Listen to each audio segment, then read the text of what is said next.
Good evening. This is the October 8, 2009 Athens City Shade Tree Commission meeting.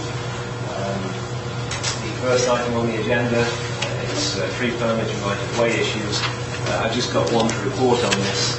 There is a tree at the corner of Lorraine and Elmwood that the owner asked it be removed. The Assistant Service Safety Director, Ron Lucas, has looked at it. He doesn't think it is in a state that requires removal.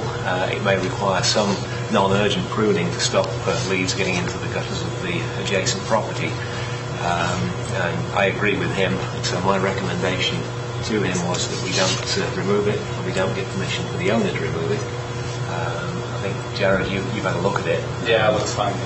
Yeah. So is it a silver maple? What is it? It's a mulberry. It looked like, my impression was that it was a mulberry. Yeah, it wasn't a silver maple. It definitely wasn't. Okay. Yeah. But it's one of these streets that's 60 feet wide, right of way. And so, although the tree is quite a way back from the edge of the property, the code office say it's in the right of way. So it's one of our trees. So I will communicate that to the owner. But I just wanted to report that one out to people to know so we knew what we were doing. I don't have any other right-of-way issues. The next item is 6365 Stewart Street. And do we have somebody here to report on that? Or okay, if you'd like to step up to the microphone, introduce yourself. Yes, you can sit at the table and do it. And tell us who you are and who you're representing. Yeah, my name is Tony Ferry, and I represent Castle Brick Development and Homes, Bobcat Rentals, for different entities. And we're proposing to put a 6-unit apartment building on 63 and 65 Stewart Street. And a couple of trees. I mean, we've kind of went with the regulations of what trees we need to add, and we will be taking out a couple of trees. I do believe now that I understand the regulations, I don't know if this one tree is in your right-of-way. I don't think it is. We will be taking one tree out from the existing front yard. I'd like to keep it, but it's hinder the foundation. Yeah, it won't be in the right-of-way. Stewart only has a 24-foot right-of-way, which gets you to the edge of the sidewalk usually. So I think even the trees that you've indicated as being planted adjacent to Stewart Street will be on your property. They won't be in the right-of-way. Okay. The size of the property requires 6 large shade trees. You're proposing to put 4 at the front. We, in looking at this, we're a little bit curious about what were the species of trees at the back that you're proposing to retain. Do you know? I believe they're indicated on here. They're all silver maples in the back of the property. Oh, yeah. Okay. And we proposed to put a couple of, it says here, white flowering crabapple trees. Yeah. If you've got 2 silver maples at the back and you put those 4 large straight shade trees at the front, you're fulfilling the requirements, and then anything extra you put on is great. Okay. So that's sufficient, I think, in terms of the ordinance. The only other issues then get to be if there's a dumpster there or any trash screening. Yeah, John, he does you've got any have comments on that. He does have a trash area to the north side of the building there. That will have screening around it. He has indicated that on there, so everything should be okay. And there seems to be enough buffering at the back with those trees that I don't think we need to talk any more about buffering on this one at all. So do any of the commissioners have any questions at all? The shade trees that you're planting are for Freeman maples, right? Yeah. Those are nice, tough things. Yeah, it's a tough site, that one. Well, the street is anyway. So there are no other questions. I think unless there are any objections, we should just approve this. It certainly appears to meet the code requirements, and we just need to record in the records that it needs 6 large shade trees, and there certainly seem to be that many being planted. So, thank you. Unless you've got any other questions for us. Thank you.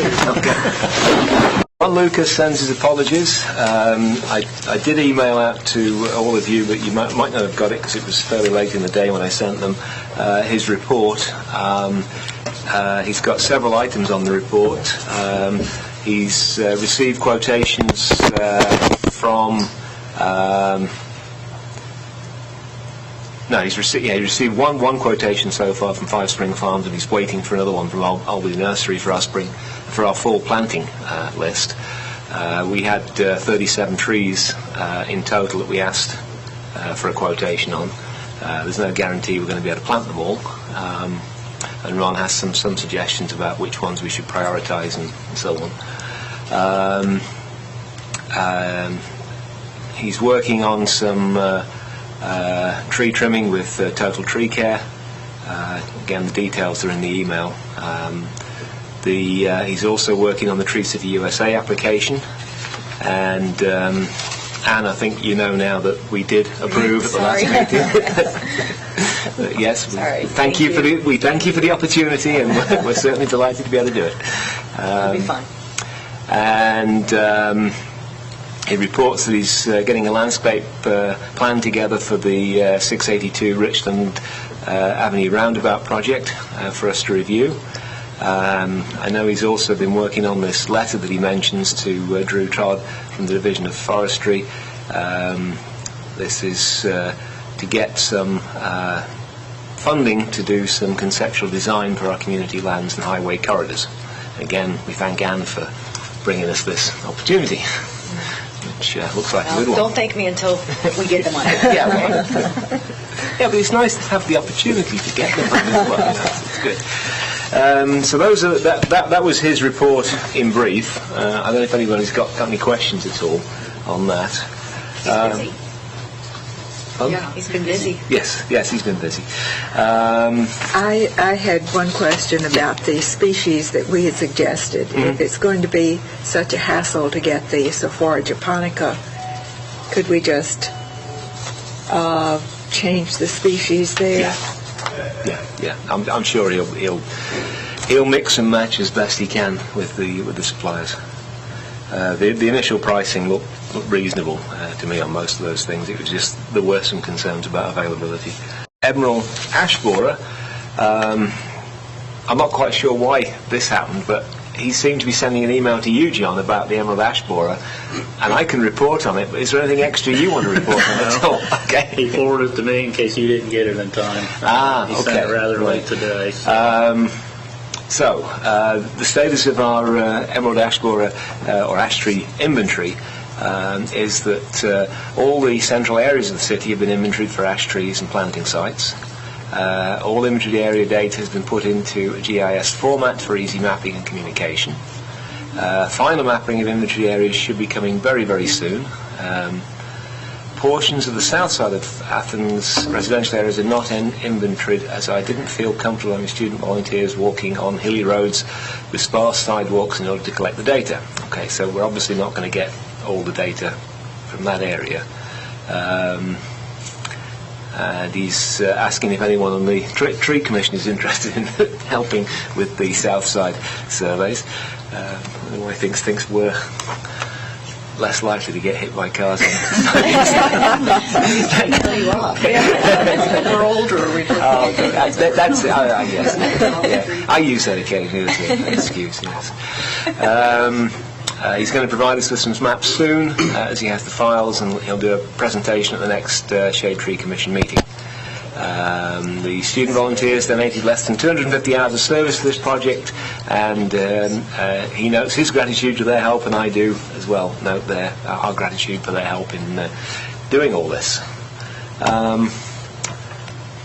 Okay, so that's the update. I don't know if Anne, you've got any more information for us on. We're really close. Yeah. There's literally just like 2 sheets that we have to check. We're very close. Okay, very good. Good. Okay, so. It took 4 years? Yeah. So I think everything's going to plan on that one. Before the first emerald ash borer made it to the county, so I guess we're ahead of them. Yeah. Fall planting sites, you've heard part of the report on that.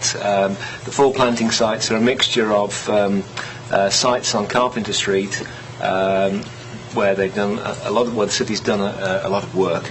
And then we've got some individual sites around the city. where we'll be putting single trees in, and there's also been a request that we put some trees in the right-of-way near the fairgrounds along West Union Street, but on the fairground side of the fence that must be on the right-of-way at that point. And so we can use the fence to help protect our trees. Yeah, but they use a lot of herbicide. Yeah, the Fair Board does, so we'll have to maybe do some education that time of year, Yeah. Maybe this will be an opportunity to get them to reduce their Yeah. chemicals so that the trees will survive. Well, we've got a nice set of trees now across the street from there that we planted last year, so I'm hoping we can get a little bit of shade on the other side of the street Yeah, that's a great at site. that point. Okay, so any questions at all about fall planting? We've rushed it a bit this year because we really want to try and get the order in as early as we can. I'm hoping that the city can come up with the money, but we'll have to rely on our contacts with the city. I'm hoping as well. Okay, good. I think we'll be okay this year. Okay, good. Because I think there was some money in the budget for the Carpenter Street work as well as whatever we would normally spend on trees. John, have you got anything else for us at all? It looks like you've covered it all for me. Okay. I got everything here, and you've repeated it. So. Okay. Well, if there's no other questions about that, is there any other business before we approve the minutes of the last meeting? This is going to be a short meeting, I can tell. It's efficient. Yes. Thank you. Okay, well, in that case, I have a copy of the minutes here. Has everyone seen the minutes, or have they had a chance to look at them? Anyone else? These were prepared by Dave Simcoff. I made some minor adjustments to them, but I don't know if anyone's noticed anything else that needs to be changed or amended. If not, I'd like a motion to approve the minutes. I'll approve them. I second it. Okay, well, actually, Emily and Jared, so if there aren't any objections, we have approved minutes. Our next meeting will be on Thursday, November 12th, at 7 p.m. in the City Council chambers. And with that, I think we stand adjourned. Okay, thank you.